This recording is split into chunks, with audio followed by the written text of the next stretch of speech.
Okay, so settling yourself there where you are, in whatever position you want to be in. And this class is being recorded for those of you watching the recording later on a cold night, and it will be a class befitting a cold night. I'll not may begin now if you're cold by maybe you prefer to hug your knees in rather than being absolutely flat out on a chilly floor, or deciding you want to put a blanket under you or a blanket on you or get a coat, or serve yourself. And usually I would ask you to, or often I would ask you to consider, do you feel safe? Do you feel physically comfortable? Are you able to yield your weight? And is there anything nice about this moment for you right now? And if not, what would you change to make it nicer?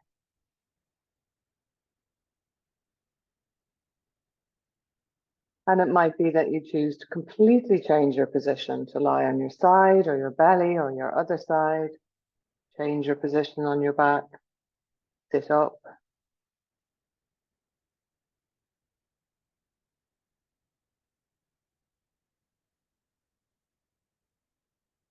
And then taking a moment to lengthen your breath.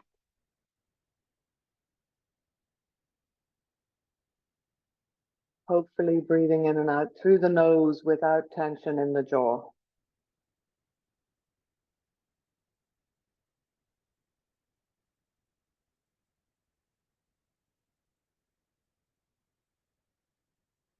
Long breaths in, slow breaths out. Enjoying the sensation of being here.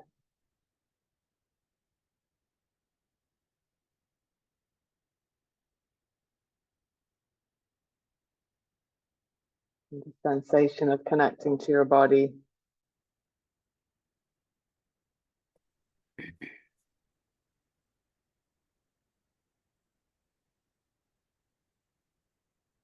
And connecting to your breath. And though you might have little bits of you that are chilly, could you notice what bits of you are warm? And it might be limited to just the internals of your abdomen, your organs.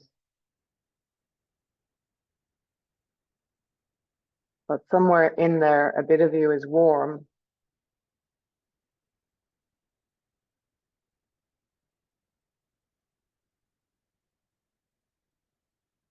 And as you connect to your breath, could you try and prolong the breath in and prolong the breath out?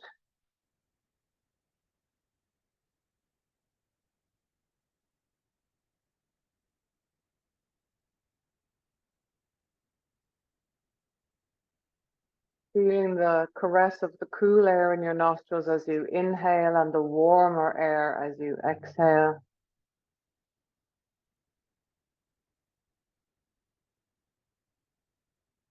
And establish a sense memory or even a more cognitive awareness, maybe through counting the length of your breaths, but establish an awareness of what this deep breath is for you while at rest. A breath that expands the belly, the ribs, and maybe even the space under the collarbones, but also the back of your rib cage.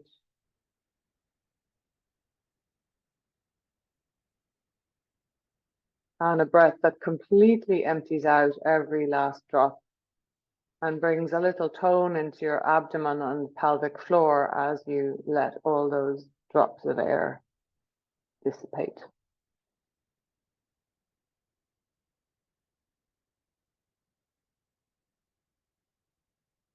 And continuing to breathe, could you interlace your fingers, turn your palms down towards your feet, And on your next inhale, bring your arms up overhead and have a little Sunday morning yawn stretch.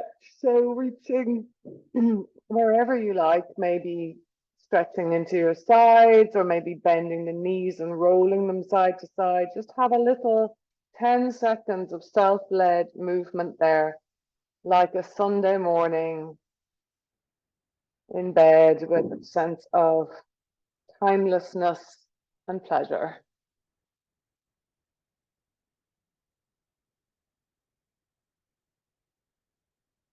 And then inhale again, reach symmetrically through the hands. And exhale, bring your arms down by your sides.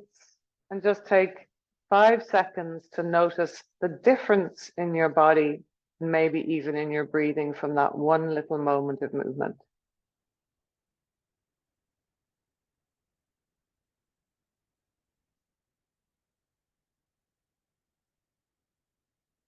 And then when you're ready, either rolling to your, well, I think probably best for most of us to roll to the side to come to standing so that we find a safe way up.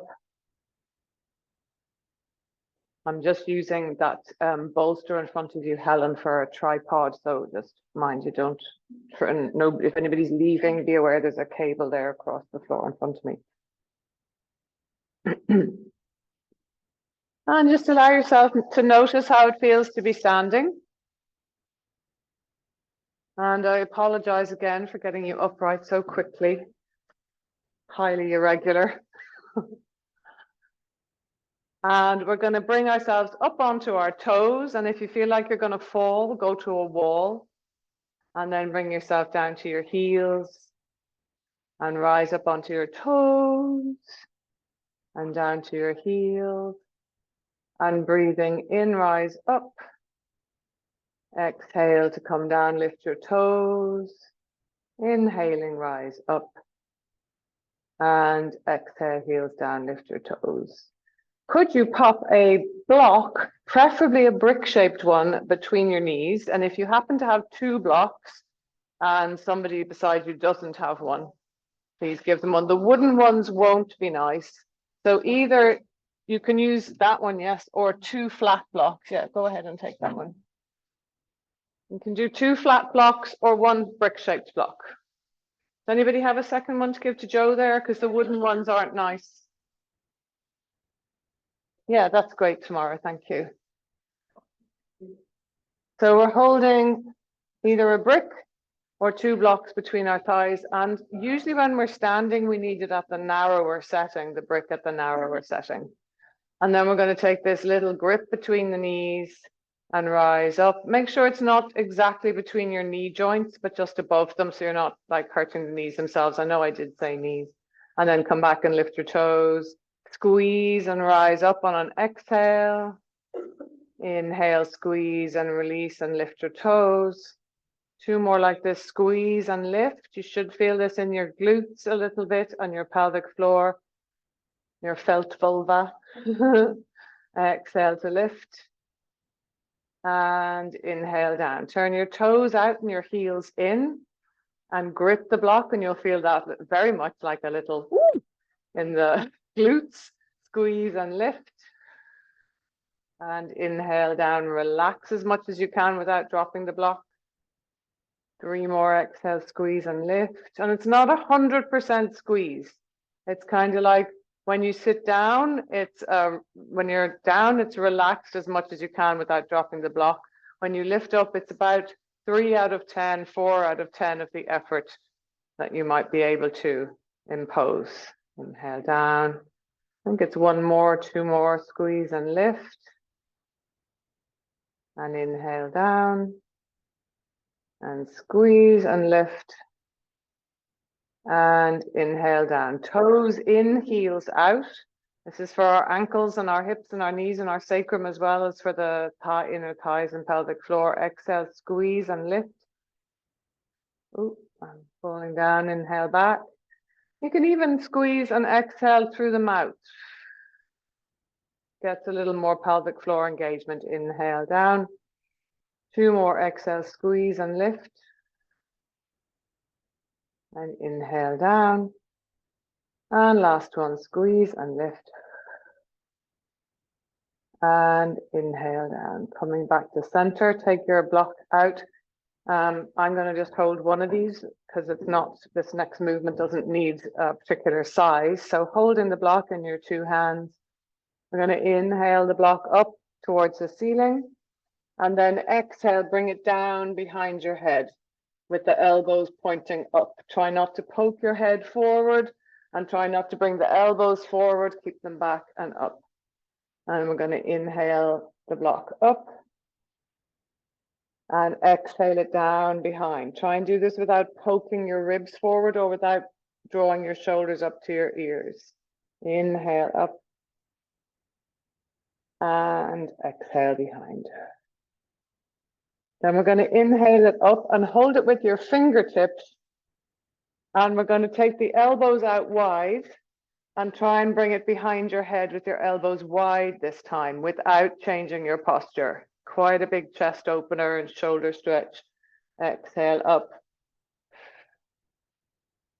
Inhale back and down. Lengthen the back of your neck so you're not straining there. Maybe slightly tuck your chin. Keep the tummy slightly in. Inhale up. Sorry, exhale up, beg your pardon. And inhale down.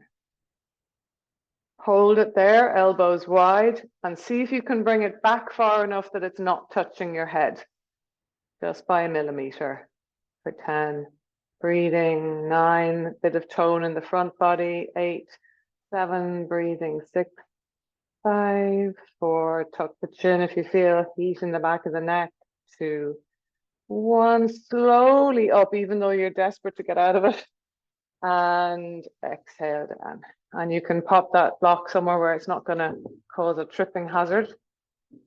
And then just let your arms drape. Maybe close your eyes and notice the effects of that across the heart, the chest, the arms. You might already feel a bit warmer. And we haven't done any jumping up and down, but we have really warmed the vascular tissue, the tissue of our heart. And all the muscles of the upper body have been squeezed. And indeed, of course, earlier, the muscles of the thighs. And then when you're ready, we'll take a little movement. So swing without hitting each other exactly. Tony, you might want to go one person forward, one back.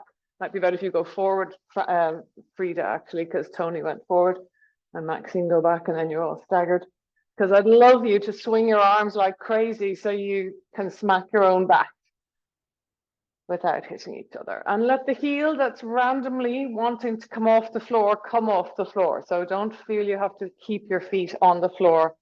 But you may not want to lift a heel, but if it naturally happens, let it happen. And then come back to center, and we'll swing our arms side to side, golfers swing kind of vibe. Breathing, gorgeous. Kind of joyful moving like this. It kind of shifts your mood a bit, I think. And then we're going to do the forwards and back thing, where it's like you're taking an exaggerated walk, and do a little bounce in the knees as you swing them forwards and back. And try and get to the point where they go up to the ceiling and almost meet. And then see if you can do the brain thing where they pass each other at the top. One arm going forwards and one arm going back. There's always a chorus of laughter. So most people are swimming. Let's try again. And you look like you're doing a disco dance. How's it going there online? All of you are definitely doing a disco dance. So what we're trying to do is have one arm going back and the other arm going forwards. So if you might find it easier if you close your eyes or keep them open. But if you start with one arm going forward, and start with your non-dominant arm, the arm you find hardest to control. And let that go the way it's easiest for them. Well done, Joe. And then once you've got the non-dominant arm doing its thing, try and get the other one to go the opposite way. And it really takes a cranking up of your neurons. That's it, Tamara, well done. You can start slowly. Well done, Erica's got it. Youth is on her side. Tony's got it. Tamara's got it real slow. Maxine's got it. I'm still doing the backstroke.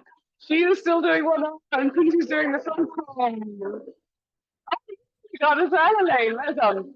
I let it go. I wish you guys were here for this. It's like fun in the room. Well done.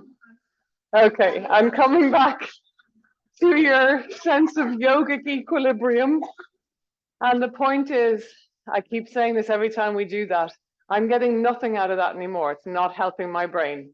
The rest of you, because it's still difficult, it is helping neurons enliven in your brain. So trust that the effort is what we're here for when it comes to brain exercises, which that is one of. We are going to step our feet wide, and we're going to step to face the side of the room. Let's all face that way, whatever that way is. What is that? To your right. And I'm going to see if I can bring you guys with me as well and be able to see me with my fancy new setup, which isn't very fancy at all. So we're standing with the feet wide, and we're going to bend the knees and bring the hands up here in a kind of stop sign.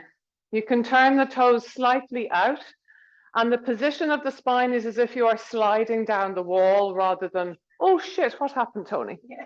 Are you okay? Yeah. Or the knee? Yeah, this is hard for the knee. Go easy. You could do straight legs instead. Yeah, do. Thank you.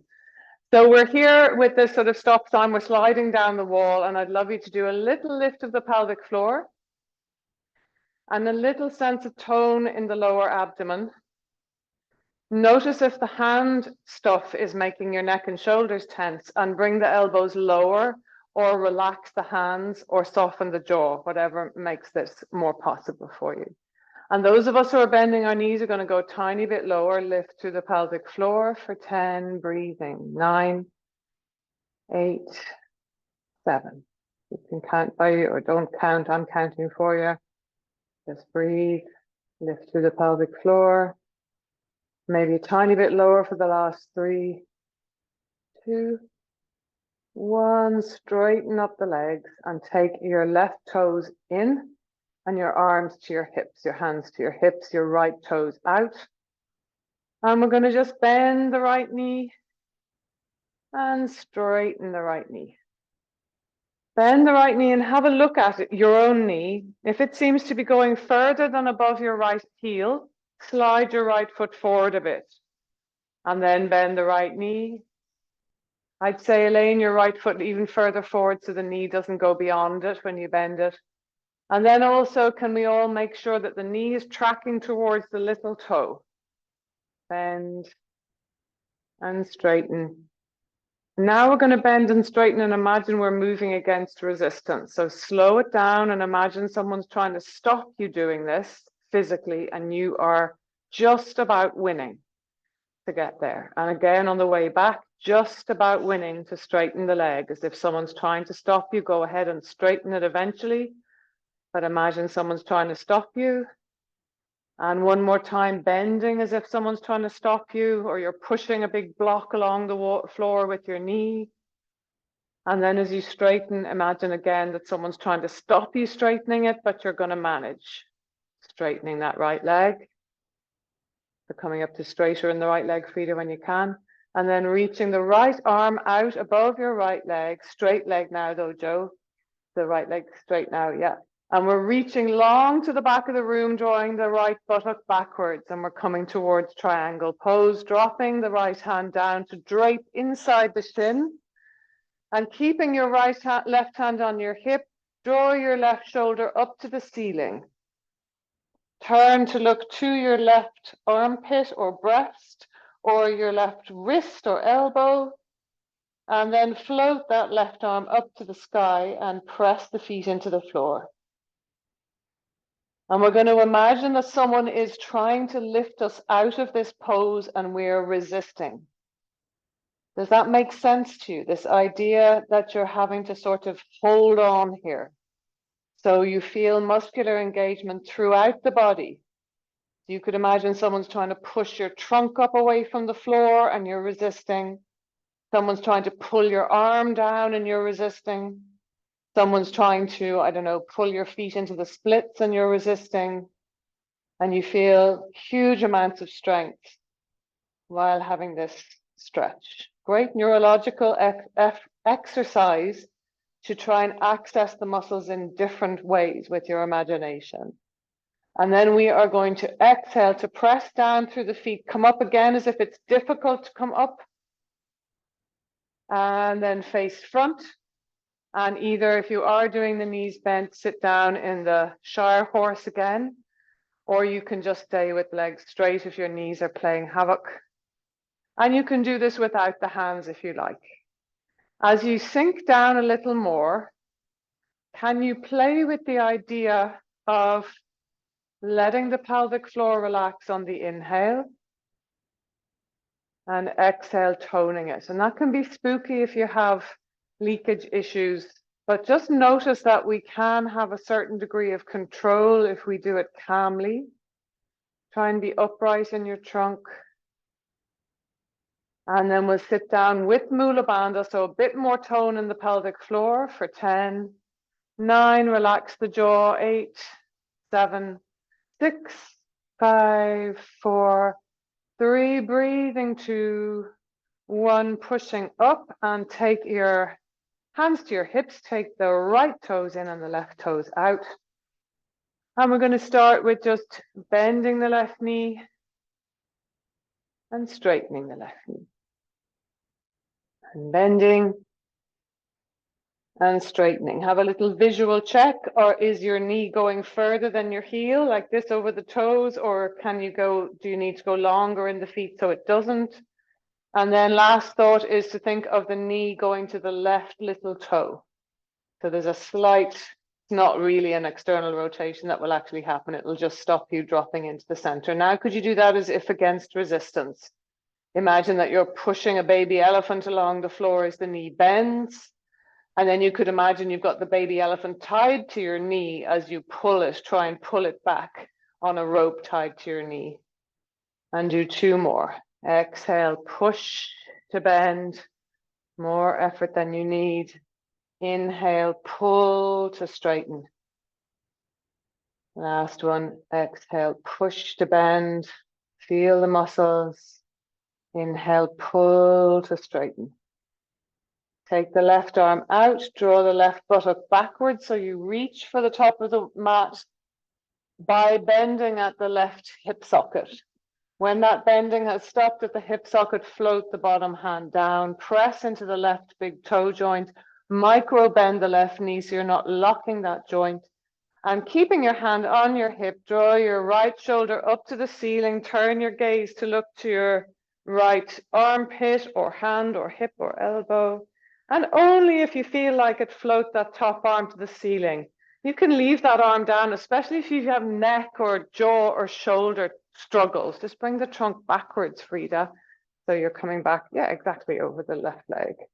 And now could you do, I hope it made sense to you, that you inhabit this as if someone is trying on every part of your body to stop you doing this. They're trying to lift you up, they're trying to push your arm down, they're trying to slide your feet front to back till you do the splits.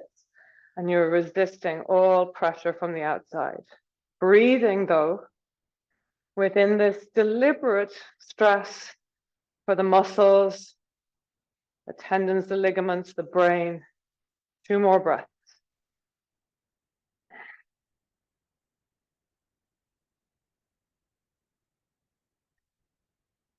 And then on your next exhale, push through your feet to come up with a bit of resistance and come back into this sitting down on the Shire horse. Do you want to do the hands, or do you want to just keep your hands on your hips?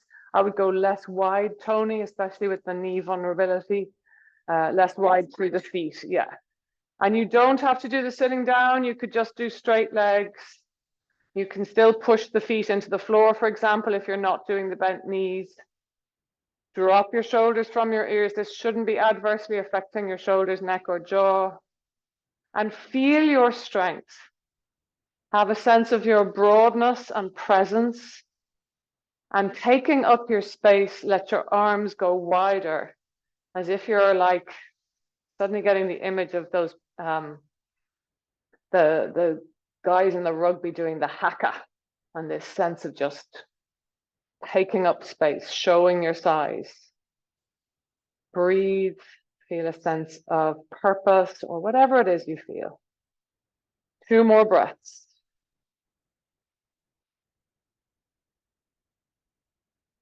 And then on your next exhale, push through your feet to come up.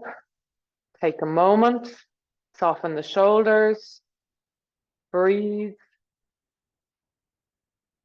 And then we'll do much more flowy practice. So we're going to take the left toes in and the right toes out. And we are going to bend the knee, breathing in, arms up. Exhale, straighten the leg and go down into your triangle pose that we were just in.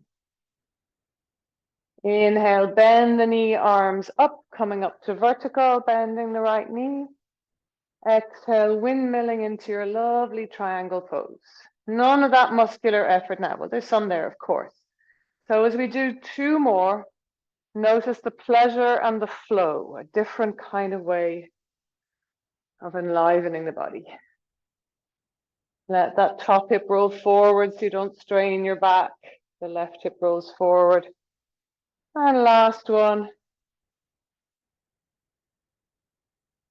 And then as you inhale, come up. We'll do a different symmetrical pose, hands on the hips. Let's bend forward with straight legs. Only go as far as parallel to the floor. Lift through the tail slightly, but tone the belly slightly also. Well, more just don't let the belly hang. So there's a sense of just support there, like you're lying on a table or something. And then next exhale, bend the knees slightly to push yourself up. Take your right toes in and your left toes out. And we'll inhale to bend the left knee. Exhale, straightening the left knee into your triangle. Draw the left buttock back, straightening that left knee. Pretty different. Inhale, the knee bends, arms come up, and enjoy the flow. Exhale, straighten the leg. Gaze can be anywhere. And just think of the fabric of your body here rather than the muscular fibers. Great swathes of fabric. Last one, breathing in. Beautiful. And exhaling. Breathing in to come up, hands to hips. Square the feet more or less. They're slightly turned out. Inhale here. Exhale, pivot forward at the hips again to neutral spine.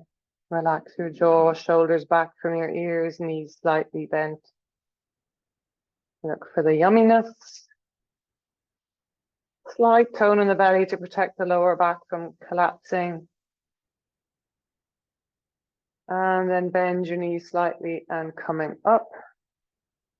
Turn towards the front of your mat and step up to the top. And stay there for a little bit with maybe eyes closed or open if you prefer. And just notice what you notice from the practice so far. What have you enjoyed? How does your body feel? Not even what have you enjoyed, but what is the reaction in your body? What feels good in your body? Maybe eyes are closed, maybe they're open.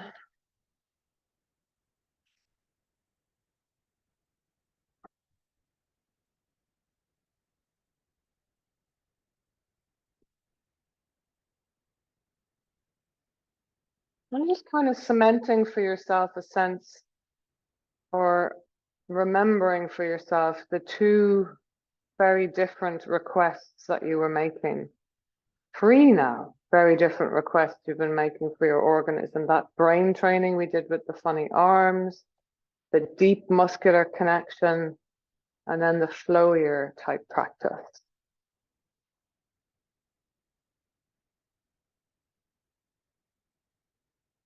And then with eyes open and with your gaze absolutely straight ahead, you're much better to look at the horizon level. Okay, should I say you're much better to look at the horizon level? It can help to look at the floor for balance, but it would be better to try to look at the horizon level for balance so that you can see as much as possible to all sides of you. So opening your peripheral vision, looking straight ahead and taking your weight to the right. Micro bend the right knee. And we're just going to take the left knee up, either holding it in your hands or letting it float if you can't get it that high. And then inhale, take it back behind you. And exhale, bring it up. And inhale back behind you. You can touch the floor on the way. Exhale up last time. Inhale back last time. And then bend your standing knee, your right knee. And if you can, bring your left ankle onto your right knee. Now, you might need the wall, or you might need not to do this. You might prefer to do tree, whereby you just stand with a straight leg and bring your foot to your inner calf or your inner ankle. So whichever you like. Hands can be on your heart, they can be on your hips, they can be in prayer, they can be just holding. Open the peripheral vision, looking straight ahead if you can. And some of you might like to bend down, depends on whether you are comfortable squatting. That would be kind of a similar challenge to squatting. Whatever you're doing, see if you can find that level where you have the challenge, but you can make sense of the challenge. Breathing, relaxing the jaw. Invite the wobble. The wobble is your friend. And then releasing up. And if you found you were already kind of lost, if it had already kind of gone really pear-shaped, then it would be better to come out before it gets completely pear-shaped. So we are going to exhale the knee up. You might hold or not hold the right knee, and inhale that right leg back, and exhale to hold, and inhale back. Last one this way, and inhale back, and bend the standing knee, the left knee, and take the right ankle onto the left thigh, or come straight in the knee and do tree pose with the heel on the left ankle or left inner shin. And if you want to sit down, it doesn't work the sitting down so much if you're in tree. It's just feels a bit weird for some reason. Invite the wobble, but try to control it. Eyes ahead, peripheral vision open, awareness on your foot. Stay as long as there's an interesting challenge to you, coming out when you feel the time is right. And again, take a moment there, just breathing. We're going to do another balance, so if you're using the wall, stay there.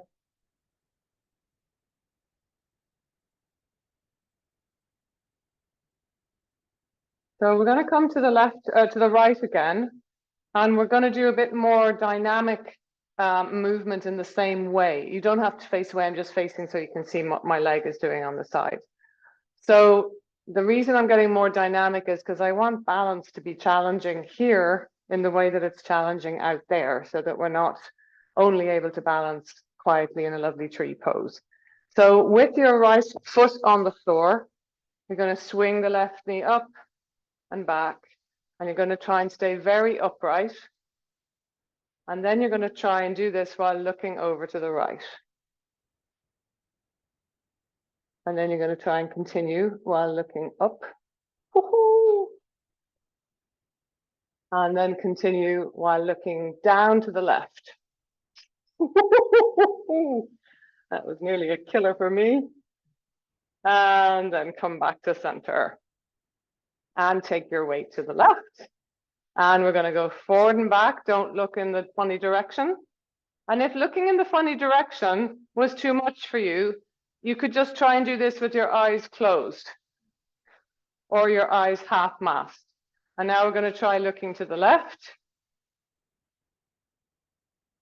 And looking up. It's giving me a hot flush, the stress of it. And then look down to the right. Oh my God, this is so much easier on this side for me, for no reason at all. And then stop. Holy moly. Anybody else get a hot flush? Or is it just the hot room? So we're going to stop and reduce our nervous system reaction. So closing the eyes, perhaps, unless that's horrible for you. And breathing in and out as your heart rate starts to slow again. Breathing in and out as slowly as you can. Particularly prioritize a long exhale.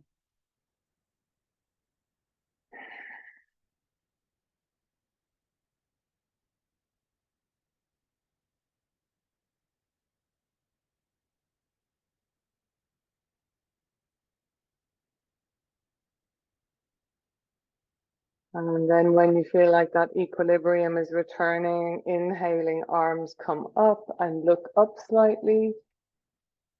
And exhale, arms down. Thank you. And inhaling up, look up slightly. And exhale down. And inhaling up, look up slightly. And exhale down, this time bring your arms behind you in an interlace. And next inhale lifts the arms. And exhale, they come down. And inhale, they lift. Shoulders don't lift though, and ribs don't poke. Exhale down. So avoid this kind of thing. Or this. And exhale down. One more time, breathing in. And breathing out. Take a moment with the arms draping.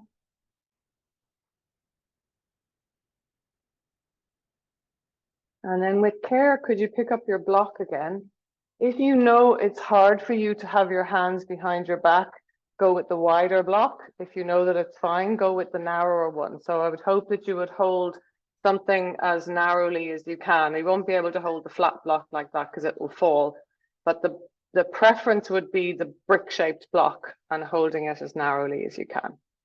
And while you hold it, try and pull it apart as if you're trying to rip it asunder. And you'll feel quite a little bit of work on your arms.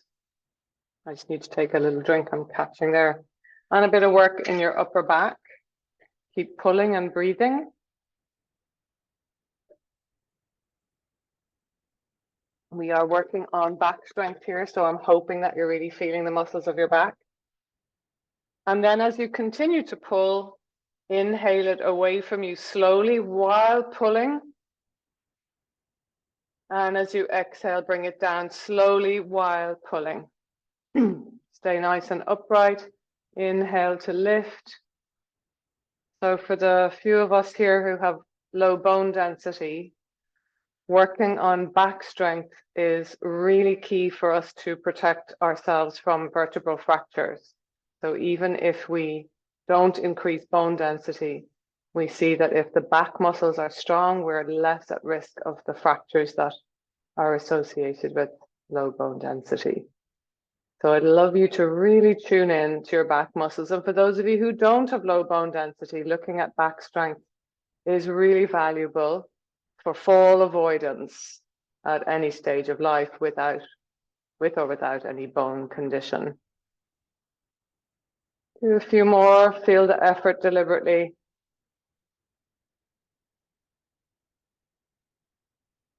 And when you're tiring, the thing about getting muscular effort is you have to work till you're tiring. When you feel you're tiring, you can just drop that block again and again, just let your arms hang and notice the sensations you're noticing, quite nice sensations, I expect.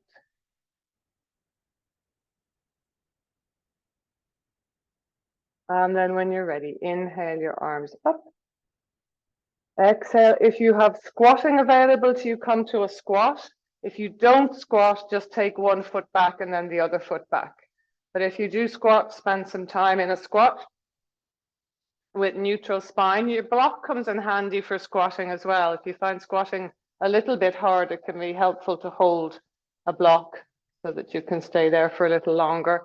If you can't squat, because we're going to stay here for another half a minute or so, lie on your back and do happy baby instead, so you'll still have the squatting sensation, because squatting is not good if you've got dodgy knees or arthritic hips or dodgy toes.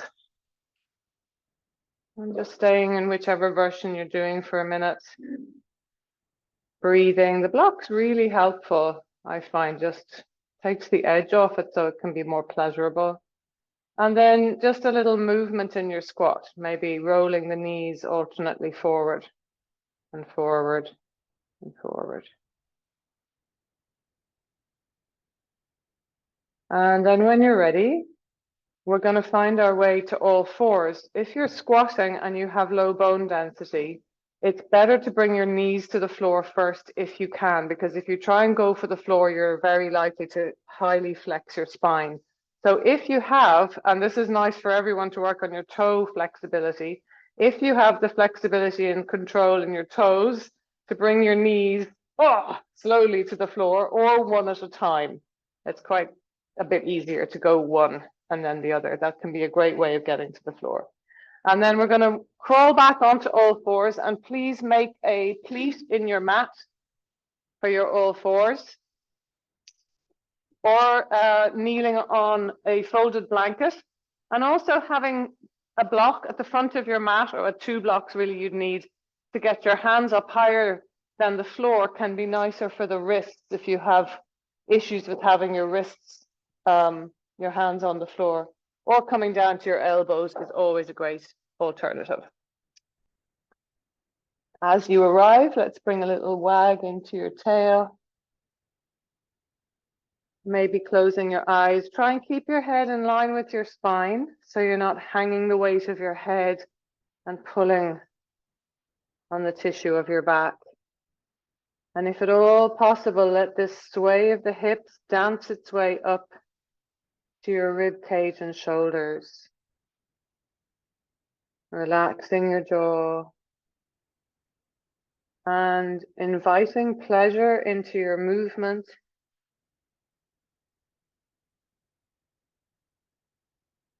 And feel yourself as a liquid animal rather than a bundle of muscles and bones. We are many things, and there is huge tracts of us that are very, very fluid. See if you can feel the slippy, slidey, fluid nature of you. And then come back to stillness and find the echo of that movement still reverberating through your body. As we stay connected. When you're finding your breath, we're going to exhale to bring the bum back a little. And inhale to bring the weight forward over the hands, or indeed, if you're down on your elbows, the weight is coming forward over the elbows. Inhaling, the bum is coming back. We've got a long spine. The head might be going low. And exhale, we're coming forwards.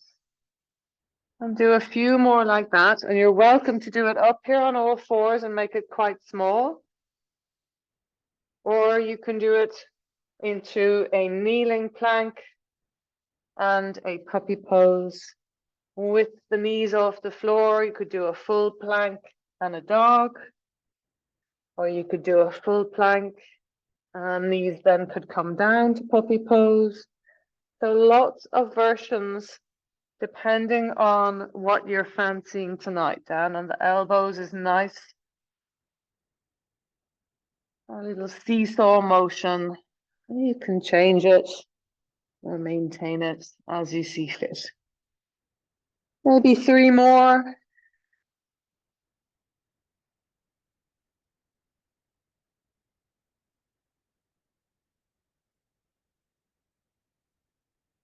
And then when you're ready, we're going to rest down onto knees, thighs, and belly and come up to your elbows into Sphinx pose, so that your elbows are directly under your shoulders and your hands are in front of your elbows. And just notice, I hope, that this is a nice place to hang out, that you feel your body is at ease. And if it's not at ease, maybe you might go down here and rest your head on your hands. Is that position okay for you, Erica, in terms of your head? Yeah. Breathing, soften your shoulders away from your ears.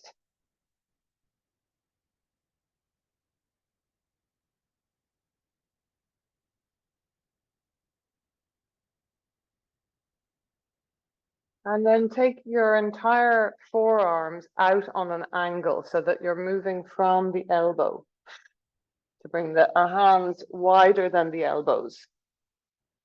That's it. Inhale here. Exhale, press the pubic bones down to the floor and lift your elbows, navel to your spine. If that feels iffy for you, come back down into your Sphinx. There is no need to do this little lift. It just might be that for some of you, it feels nice. So aiming for pleasure, so the nervous system knows that your intention is not to batter your body into submission, but rather to bring it places that it feels nourished and listened to. 2 more breaths here.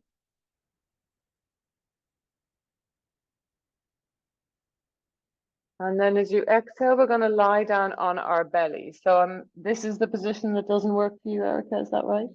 Yeah, so if it's the one, you're going to sit up, and I'm going to give you some alternative sitting in a minute. Okay, so sit up on a block, on a low block.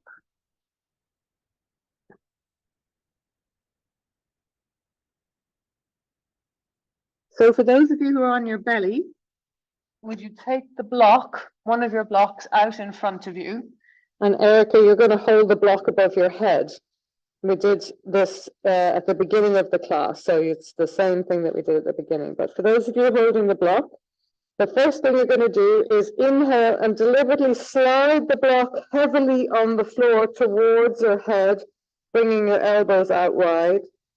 And then push the block away from you, deliberately using the friction of the floor against the block to make it feel heavier than it is. So that's pushing it up to the ceiling for you, Erica, and elbows wide. And inhale, bring the block towards the top of the head, elbows wide, and exhale, push it away. Next step would be to lift the block a millimeter off the floor, and then lift your elbows and forearms. Press your pelvis into the floor and inhale, elbows wide, block comes to the top of the head, elbows stay as high as the block. Exhale, take the block to the front of the room, up to the ceiling for you, Erica.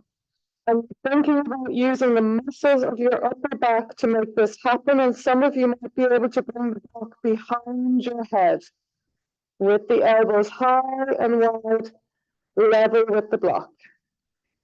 Do 3 or 4 more, navel to spine. Very, very effortful. Not bending the elbows though. That's it, Anita. Yeah, that's it.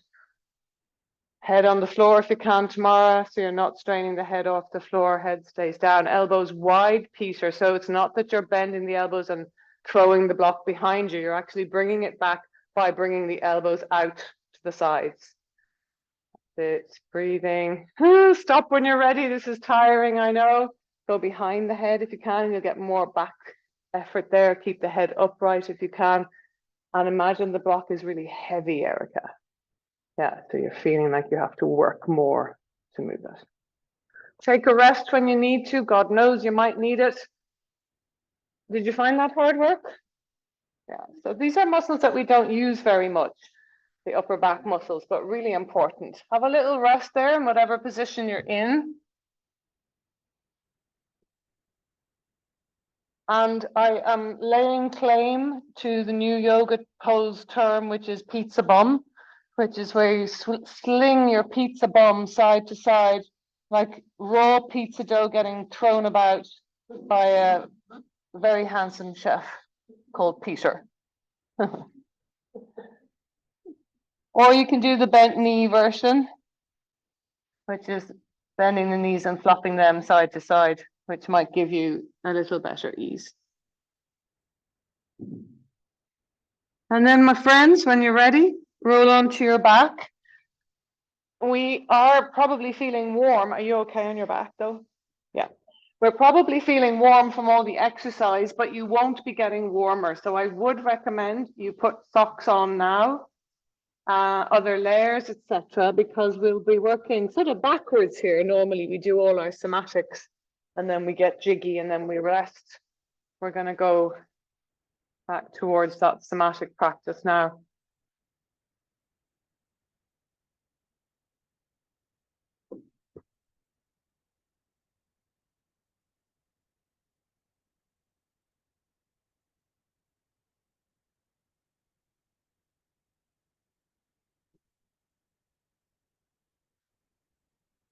And when you get to the floor, notice what position you'd like to be in.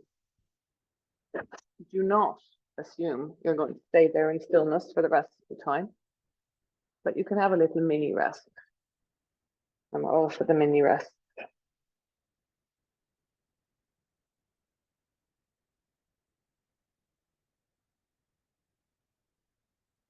Take your time to do all the necessary faffing to ensure that you are as happy as you possibly can be in this moment, happy and comfortable, safe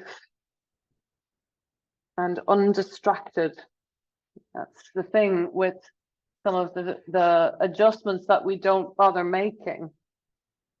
They just will continue to distract us. The need that we have ignored will continue to distract us.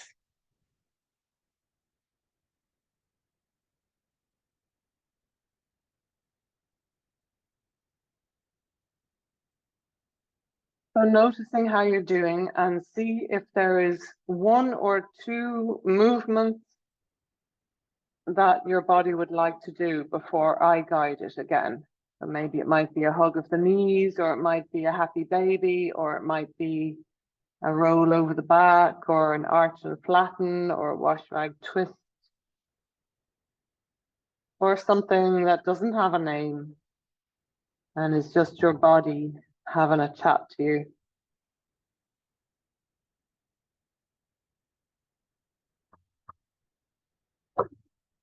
Really sorry, Black Mini out there. You're blocked in, are you? What do you know what the reg is? This little Black Mini.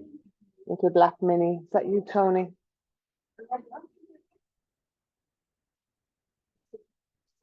Take your time, Tony. Don't get dizzy or anything.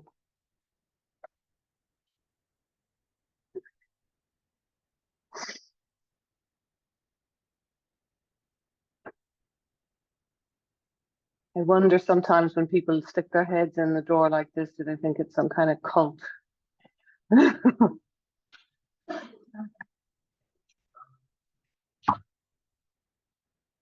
But then when you're ready, could you bring your right knee towards your chest and hold either the thigh at the back of the knee or hold the knee itself and straighten the left leg out, flatten the floor. And just bring your attention entirely into your right hip. And bring that knee on a journey of a sort of an arc rather than a full circling. So you're kind of bringing the knee out to the right and then over to the left, but with a downward trajectory. So it sort of goes out to the right and then it goes towards your armpit, chest, and then it sways a little to the left, probably a bit away from you. It's like you're drawing an upside down rainbow with your knee. But now bring your attention into the hip joint where the movement is actually coming from. And we're just investigating the range of motion of our hip and noticing where it feels awkward, where it feels free, where it might feel a bit pressured. And see if that movement needs to change in order to be friendly to your hip. So maybe a full arc doesn't work for you. Maybe there's an arc and then there's a little straight line for part of it. I'm just wanting you to really try and feel into the limitations that are very natural on our hips, and then of course some that are accumulations of difficulties like cartilage, delicacy, inflammation, or scar tissue or whatever. And the learning is to try, once we feel the truth of our range of motion, to try and honor that so that we're not pushing it to do stuff it doesn't want to do. And then keeping that knee up, could you bend the left knee again and bring your right ankle onto your left knee? So for those of you who, when we were doing the balance, you stuck with tree pose, left foot on the floor there, Liz. So yeah, it's just the right ankle on the left thigh. That's it, Helen, yeah. So the balancing pose that we were doing earlier, some of you weren't managing to get the ankle on the thigh. This is the same stretch. So don't feel when you aren't managing a particular position that it means you're going to completely miss out. There's more than there is a multitude of ways to get the same kind of motion in the body. If you feel able, take your left foot off the floor, but tuning in again to that hip that you've just been so lovingly and attentively checking out in terms of its comfort. So if you lift the left foot from the floor, pour your attention into your right hip and check in with it for a sense of kind of hard pressure in any one little spot. And if I was to describe it to you, what I'm asking you to avoid, it's a bit like if you made a fist with one hand and pressed a knuckle into the palm of the other hand. It's like, it's not painful and it's not bone on bone, but there is an isolated pressure that I want you to avoid. And the reason we have to be so careful about it is because cartilage doesn't have nerve endings, so you don't experience it as pain until that tissue is deteriorated. So we have to listen out for excess pressure. When you're ready, take that left foot down, take the right leg flat on the floor and enjoy a little rest there for that right leg. As you take your left foot up, hold the knee or the back of the thigh and do this same little investigation. And it's not just an investigation, it should feel nice in itself, where you sway the knee side to side, but not just side to side, because it's also drawing towards you on the trajectory to each side, like you're tracing an upside down rainbow with your knee, your left knee. As full a range of motion as you can manage in this downward arc. And then really pour all your attention into where that movement is happening, which is the junction of your femur to your hip socket.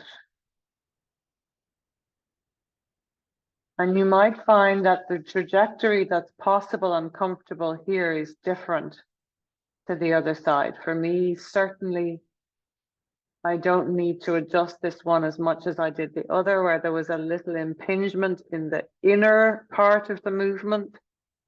This hip is a little less knotty, I guess, or whatever it is that might be going on. Let's really tune in and make the adjustments the hip needs to be comfortable and feel like it's being listened to, and also seeking the pleasure of it.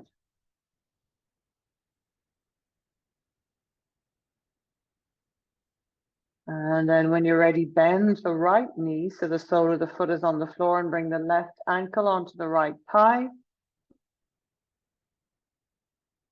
Notice how that is for you. And if that's perfectly fine, you could try taking the right foot off the floor. It can just float, or you might find it comes quite close to you. Some of you might hold the right thigh.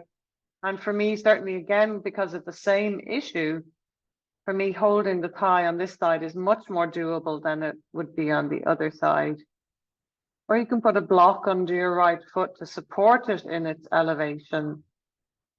And then feel free to be still or mobile in this as you give that left, I guess, the IT band as well as the hip itself a little something to be going on with.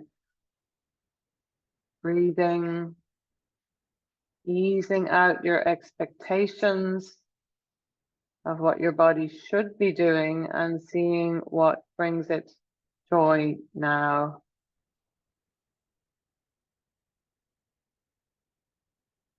And then take the 2 feet to the floor and let the legs drape out long so you can go really soggy in the hips.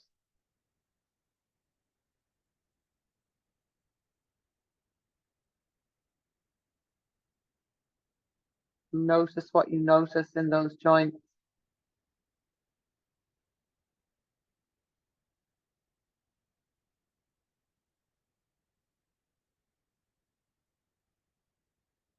And then when you're ready, bend your left knee, please. Sole of the foot on the floor. And then some of you have done this with me lots of times. It's called the somatic leg lift. So or psoas leg lift, I should say, in the somatic fashion.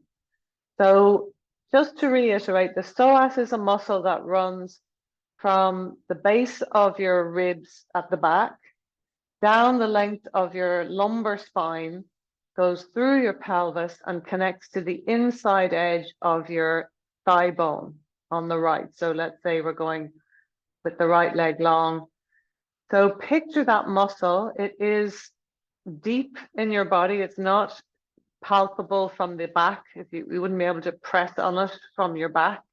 It's a few layers in, running down the length of your lumbar spine on the right in this instance, through the pelvis and to the inner right thigh.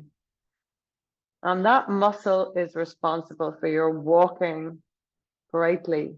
And we are going to engage it now by lifting the right leg, but also thinking of drawing the right leg in towards the body before we lift it.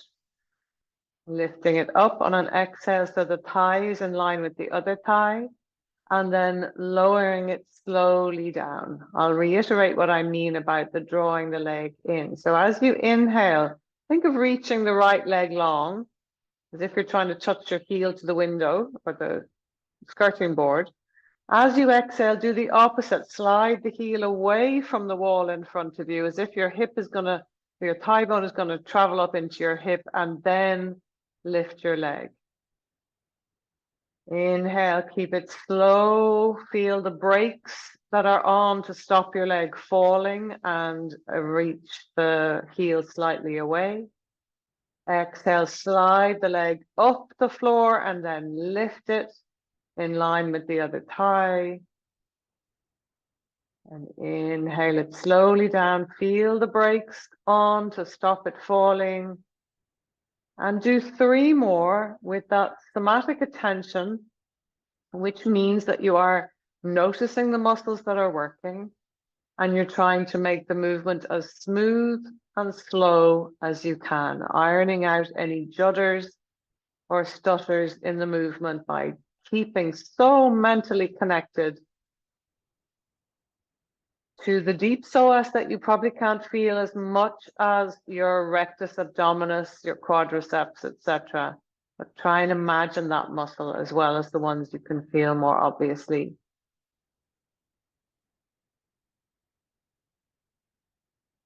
When you've done the 3 more, take a brief rest.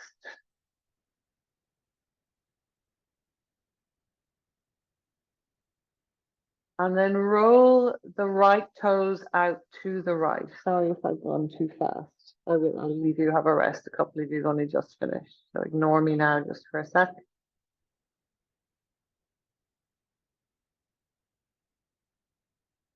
And then turn the right toes out to the right, just so they're sort of falling out. You don't have to do a big deal about it.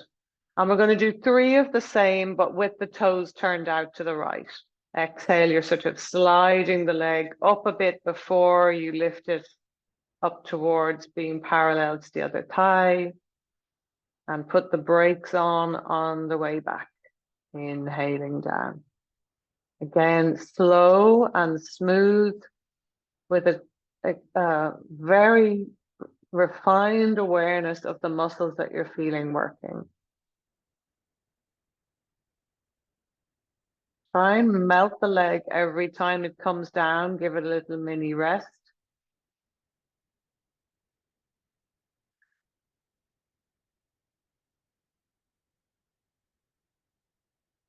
Exhaling up. And the next time you come down is probably your 3, and we'll do 3 with the toes rolling in.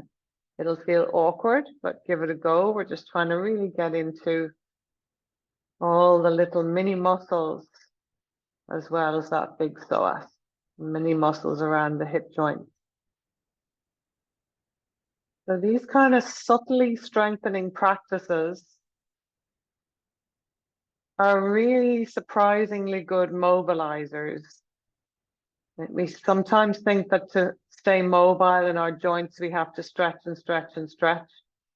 But strength is really important for mobilization.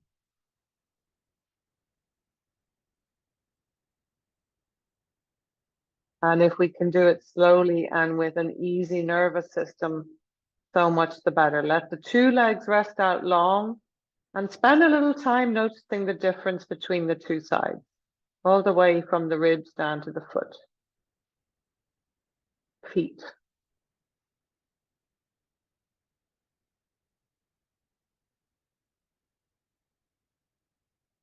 And then bend your right knee. Left leg stays long. Inhale, toes are pointing more or less up to the ceiling. Exhale, draw the leg, slide it sort of up the mat, and then elevate it so the thighs are in line. And inhale slowly down. Notice what muscles are putting the brakes on as well as what muscles are doing the lifting. And even though you can't really feel the muscle of the psoas as much, imagine that you can, because it is such a powerful muscle in the body. And to be connected to all of our core structure is very helpful for our nervous system. Feel your strength.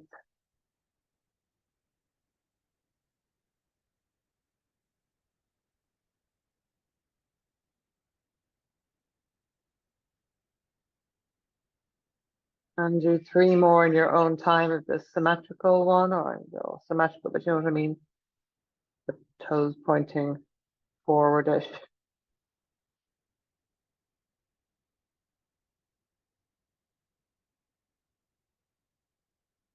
I find it very hard not to speed up when I do the second side. There's something delicious about this work, but I also, I don't know, I think we all, when something is repetitious, easy to get bored, but we're trying to build connection to muscle from the brain and from the brain to muscle. So stay attentive as much as you can. After you've done those extra 3, take a mini rest before doing 3 with the toes out and 3 with the toes in.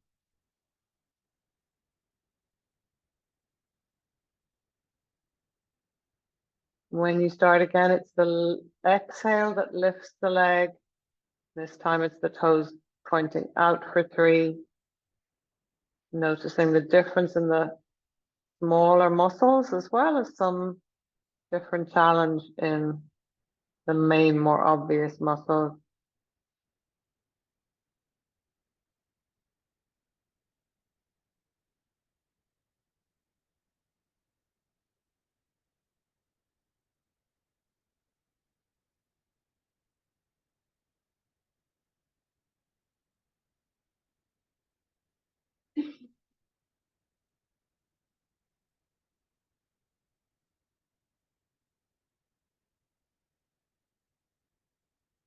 And eventually doing the 3 with the toes turned in.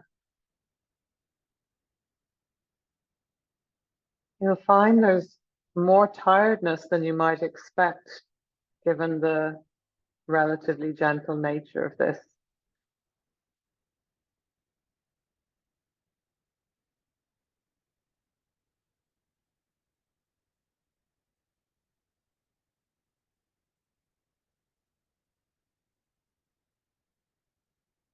When you finish the 3 with the toes turned in, let the 2 legs go out flat.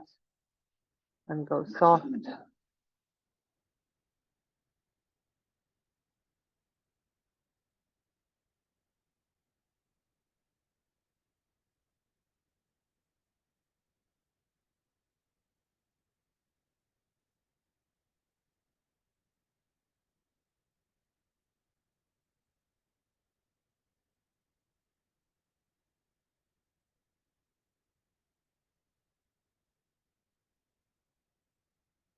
And then take one of your blocks. I'm going to try and bring blocks to you if they're very far away. And pop either 2 flat blocks or 1 brick-shaped block under your pelvis.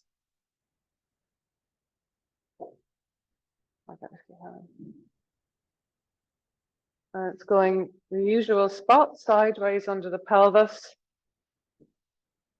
Let's bring it a little more towards your tail. Yeah, that's it. So you want to feel that the support is directly under the flattest part of your pelvis. So it's not down under your tail, not down, sorry, under your sitting bones, but it's not up under your waist either. So you feel like you've got a perfectly sturdy plinth upon which to rest your pelvis. And then take one leg out long.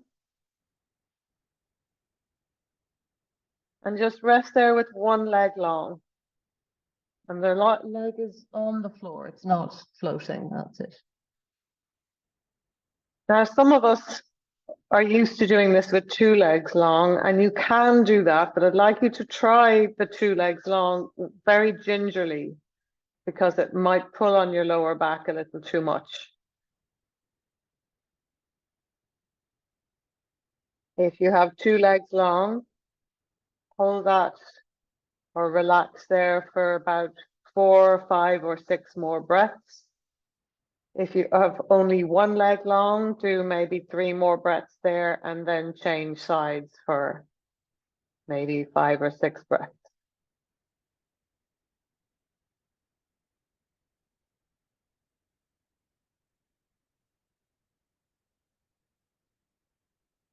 So when we did the MAD balancing challenge, where we had the knee come forward and back and forward and back, we were doing the same thing, but dynamically. So we were bringing the leg forward was engaging and shortening that psoas muscle, bringing the leg back was lengthening it. And here we are doing the lengthening part. And our body really likes variety. The bones respond to variety, the muscles, the neurology all respond to different things, and different things give the body different types of food.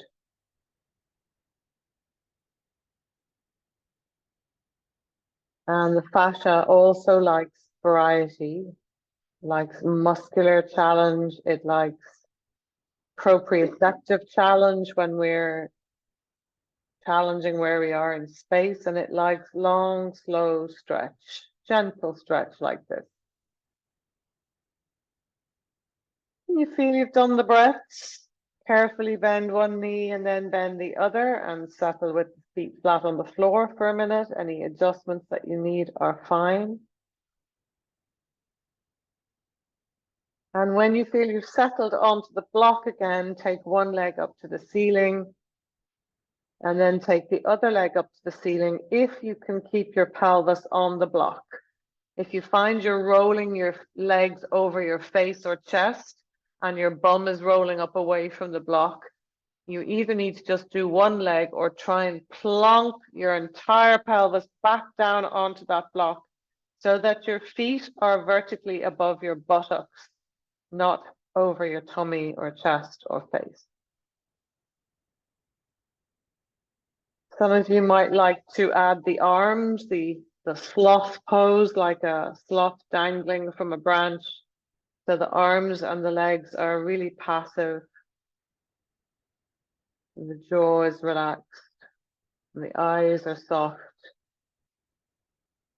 And you can stay here for as long as you like. You could stay 5 minutes here, you could stay 2 minutes here, 1 minute, half a minute.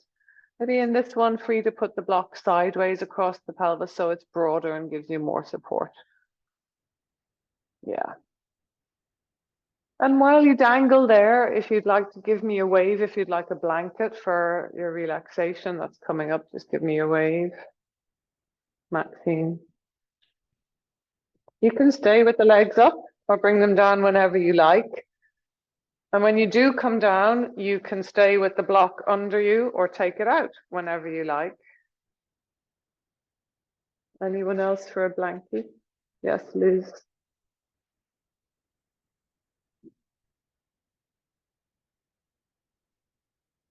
I'll do that for you, Sheila.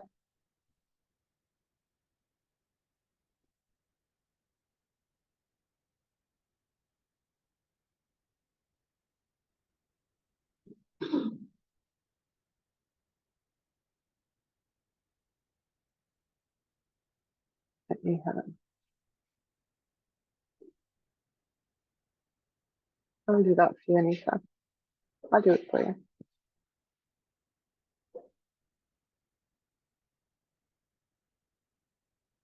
She's Anisha, I'm not Angie.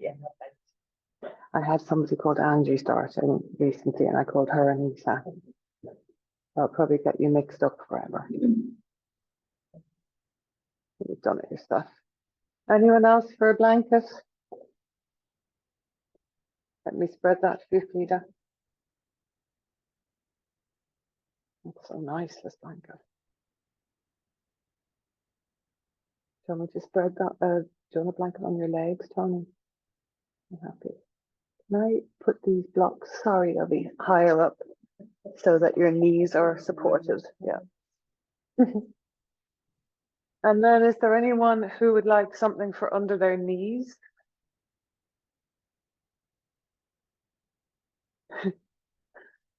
You do not let me be your slave.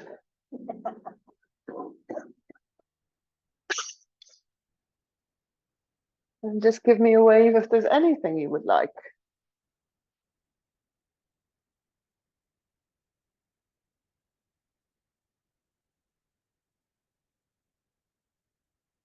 And just allowing yourself to surrender your weight.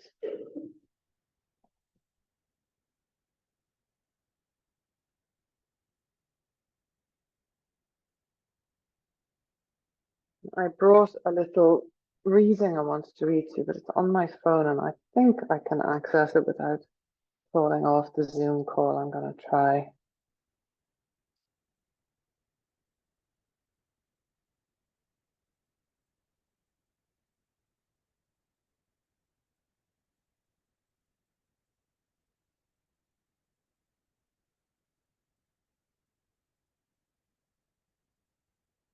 Look at your body.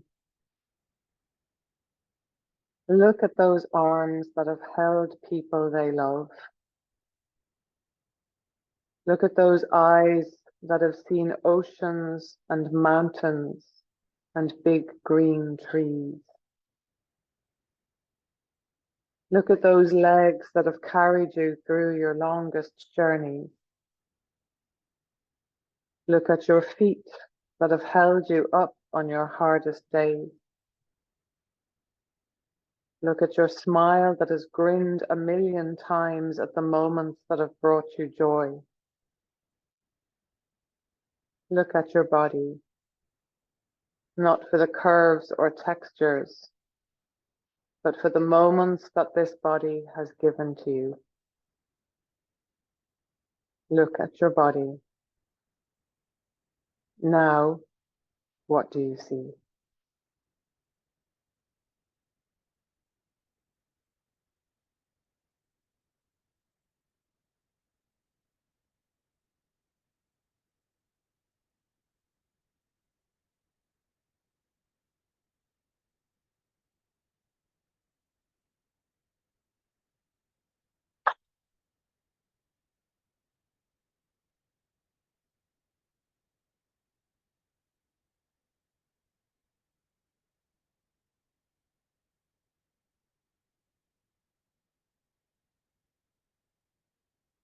Taking a little time to appreciate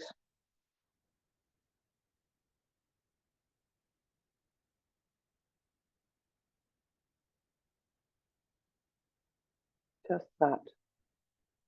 Taking time to appreciate.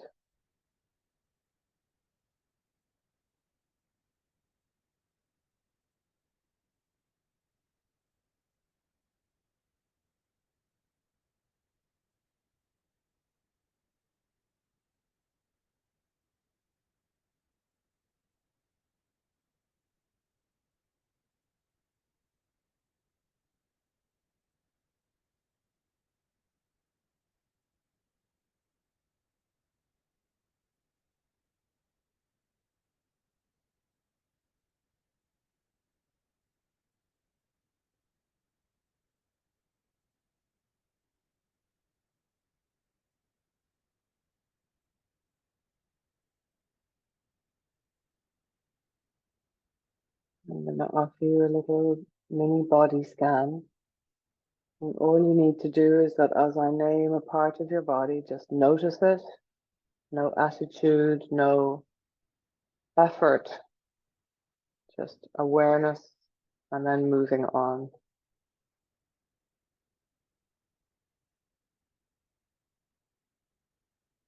So beginning by bringing your attention to your 10 toes.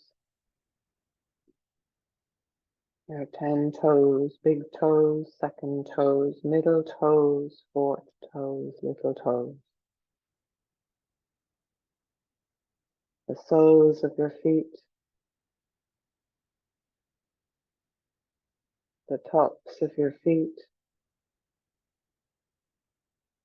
the ankles, calf muscles, shin bones,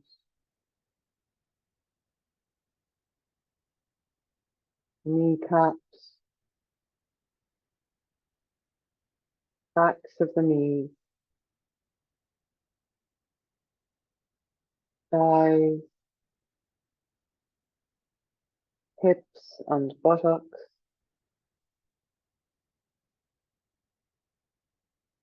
pubic bones, back of the pelvis, lower back,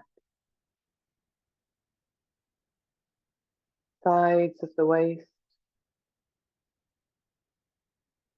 abdomen, front of the rib cage, sides of the rib cage, back of the rib cage, your whole spine, shoulder blades, armpit, top of the chest and collarbones, breastbone, throat, tops of the shoulders, shoulder joints, upper arms, elbows, forearms, wrists, palms of the hands, back of the hand, thumbs, index fingers, middle fingers, ring fingers, little fingers, aware of the front of your neck, the sides of your neck, back of the neck, back of the skull, sides of the skull and ears, jaw, chin, lips, nose, cheeks, eyes, eyebrows, space between the eyebrows, forehead, top of the head,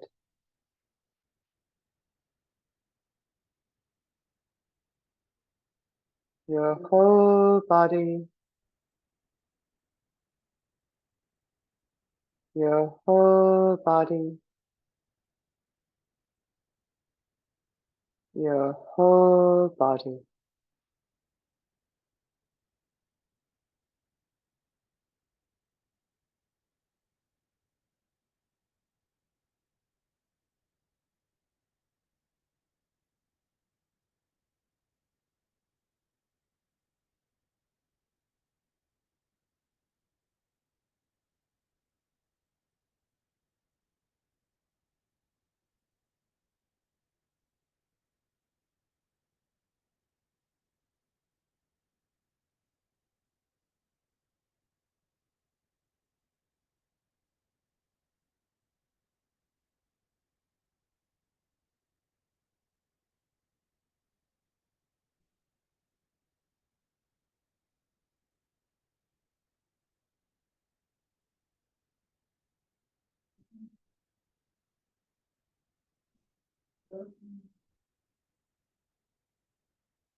Let your breath come in deeper.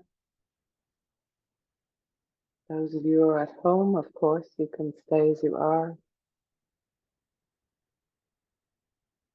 Bring a little movement wherever movement is desired or required. And when you're ready, and only when you're ready, bend your knees, roll all the way to your side to take a moment on your side before you bring yourself up to sit. And sitting up on something so that you can be comfortable for a minute without moving. Maybe resting a hand onto your body, or maybe your hands are happy just draping. And just offering yourself another little moment of appreciation.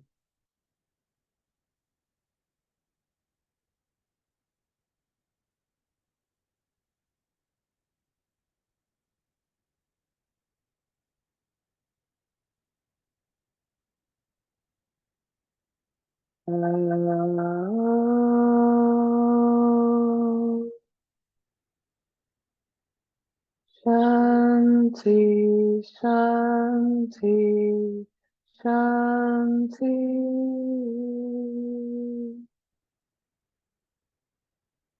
May you be well. May you be free from harm. May you progress where possible. May you find ways to sit at ease with the rest.